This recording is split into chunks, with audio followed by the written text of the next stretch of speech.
Hello, Dr. Keith Smith with you, Surgery Center of Oklahoma. Thank you for joining us in this video blog series. I'd like to talk a little bit today about what the response has been of big corporate healthcare to our having posted prices online.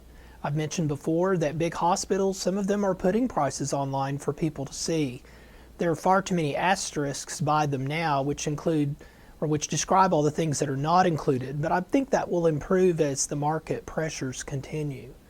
We're also seeing the hospitals get together with their carrier friends, those, the big insurance carriers that want nothing to do with our high quality and pricing. We're seeing the carriers and the hospitals get together and basically in the form of accountable care organizations try to compete with what we're doing here at the Surgery Center. Self-funded businesses and many others are being told that these new accountable care organizations, these entities that are hospitals and the big carriers working together, can actually match our pricing or even have better pricing. Of course, when all the dust settles, all the other pricing that is not being considered will go up so high that ultimately these accountable care organizations will be even more profitable than they're forecasting them to be now.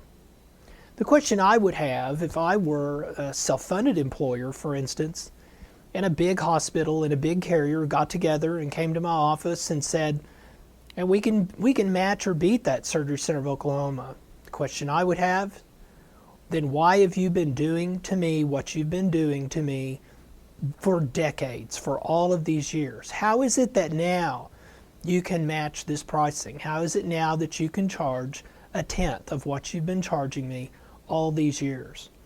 If you went to any sort of business, let's say a car dealer, and suddenly they could do for a tenth what they had been doing for you all of those years, would you go back? I mean, wouldn't that cross your mind that you had been fleeced for a long time, and this indeed is someone that you do not want to do business with? That is the question I would ask. So if you're in the self-funded community or anyone else, and suddenly you see this very reasonable pricing, know where it's come from. It is coming from competitive pressures, and that is a good thing. And some people will be drugged, indeed kicking and screaming, to this new healthcare way of doing business. Thank you for joining us. We will see you next time.